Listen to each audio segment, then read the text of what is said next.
अस्सलाम वालेकुम to all brother and sister. I hope कि आप लोग खैरियत से होंगे। मैं दिलकश और आज की वीडियो में आप देखेंगे कि क्यों आई थी आयत इकरा। तो समीर अहमद से उनकी ये स्पीच सुनते हैं, वीडियो स्टार्ट करते हैं। जो सुबह से शाम और शाम से फिर सुबह तक इतनी मेहनत करने को तैयार है कि अल्लाह उसकी कलम में इतनी ताकत दे कि उसकी एक सिग्नेचर से हजारों लोगों को इंसाफ मिल सके। आपको मालूम है, जो मेहनत आप करोगे उसके बदले आईएएस बनोगे तो क्या मिलेगा? जिस गांव में हॉस्पिटल नहीं है आप उसे हॉस्पिटल दे पाओगे, जहां सड़क नहीं है आप वहां सड़क दे पाओगे। लेकिन उसके लिए जरूरी है कि आपको जुम्बिश करना पड़ेगा। अगर आप इस नियत से पढ़ाई करें कि परवरदिगार, मैं उस मनसब पर फाइज होकर कुरान में जो तूने इंसाफ के अहकाम दिए हैं उन्हें लागू करने के लिए मैं उस मनसब पर बैठना चाहता हूं तेरी अता से, इसलिए मैं सवेरे से शाम पढ़ाई करना चाहता हूं। आपको पता है आपका रब आपका खाना पीना सोना उठना सब इबादत में शुमार कर लेगा।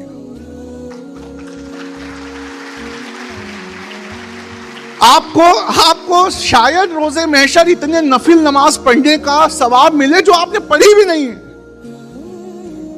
आप अपने रब से पूछेंगे, मौला मैंने तो इतने रोजे नहीं रखे थे, इतनी नमाजें नहीं पढ़ी थी। अल्लाह खुश होकर कहेगा, तूने मेरी आयत के एक अहकाम को नाफिज करने के लिए सवेरे से रात मेहनत की थी।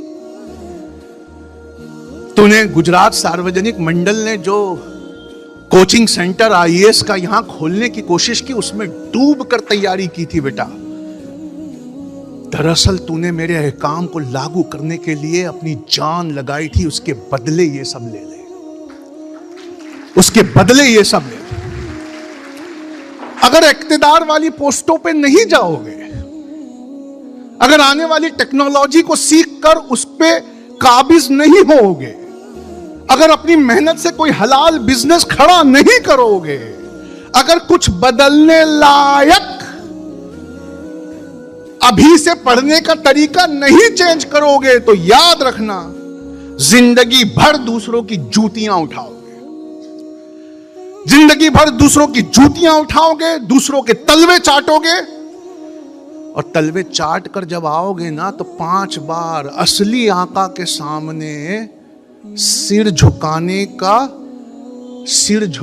का एहतिमाम करोगे।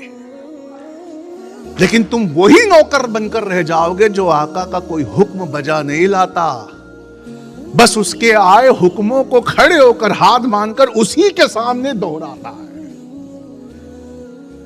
अगर तुम चाहते हो कि रोजे महशर तुम्हें माफ कर दिया जाए तो इसके लिए भी जरूरी है कि तुम किसी ऐसे मनसब ऐसी पोस्ट की तैयारी करो जहां कम से कम एक आयत जो इंसाफ पर आई है, एक आयत जो गरीबों के हक पर आई है, उसे काबिज कर सको।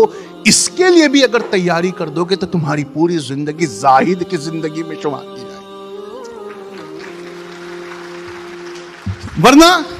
वरना तुम्हारी खाली सलामी है वो नमाज जो तुम्हारे मुंह पर मार दी जाएगी। ऐसा नौकर अव्वल दर्जे का झूठा और बेईमान होता है। जबान से अल्लाह को आका कहता है लेकिन अमल से सारी दुनिया को आका कहता फिरता है। रोजे, नमाज, तस्बीह, तिलावत ये बेहद जरूरी है। इसके बिना किसी का हिसाब पूरा नहीं होगा। लेकिन कुछ पाना, बदल सकने लायक कुछ पाना और वहां बैठकर सिरातल मुस्तकीम पर टिके रहना, इसके लिए ये तस्बीह, तिलावत, नमाज और रोजे आए। तुम जब तक वहां बैठोगे ही नहीं, तुम किसी काम के हो। कोरोना में सारे कोरोना का इल्जाम तबलीगी जमात पर लगा दिया गया। स्टूडियो में एक नहीं था तुम में से, कोर्ट में एक नहीं था तुम में से, सोशल मीडिया में एक नहीं था तुम में से, न तुम में से कोई असेंबली में था। सारे कोरोना का इल्जाम तुम्हारे सर, तुम्हारे मजहब पर मर दिया गया। क्यों मर दिया गया? क्योंकि तुमने दुनियावी पढ़ाई करके वो मनसब कभी पाया ही नहीं जहां तुम अपने मजहब को खड़े होकर डिफेंड कर सको। और अभी दरगाह जिहाद के नाम से तुम्हारे बुजुर्गों की कब्रें तक ढा दी जा रही है, पर तुम फिर इन जगहों पे नहीं हो। नूह हरियाणा में 1208 घरों को गिरा दिया गया। उन घरों के टूटे हुए मलबों में सस्ती चीजें समेटती माएं, वो तुम्हारी तरफ देखकर पूछ रही है तुम में से कोई मेहनत करने वाला? वो तुम्हारी तरफ देखकर जेलों में मार खाते बेगुनाह लोग और बाहर सिसक कर भीख मांगते उनके बच्चे तुम्हारी तरफ देख रहे हैं कि है तुम में से कोई तैयारी करने वाला? है कोई ऐसा वकील तुम में? है कोई माई का लाल जो इतना गोल्ड मेडल ले आए वकालत में कि उन लोगों की बेगुनाहों की जमानत करवा सके?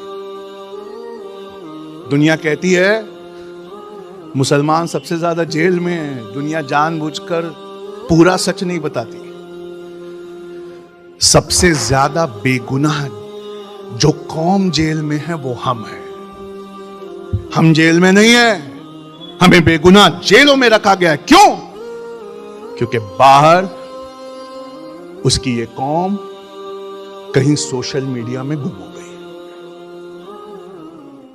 आपने समीर अहमद के खूबसूरत से स्पीच सुना। उन्होंने कहा कि आपको शायद ही रोज़े महशर में इतना नफिल नमाज़ पढ़ने का सवाब मिलेगा जो आपने पढ़ी भी नहीं। तो आप अल्लाह से पूछेंगे कि अल्लाह मैंने तो इतनी नमाज़ें भी नहीं पढ़ी, इतने रोज़े नहीं रखे, तो अल्लाह खुश होकर कहेगा कि तूने आयत के एक एक काम को नाफिज करने के लिए सवेरे से रात तक मेहनत की थी।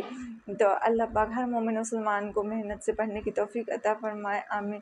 तो इसी के साथ इजाज़त दीजिए। इंशाल्लाह नेक्स्ट वीडियो में फिर मिलते हैं। अल्लाह हाफिज़।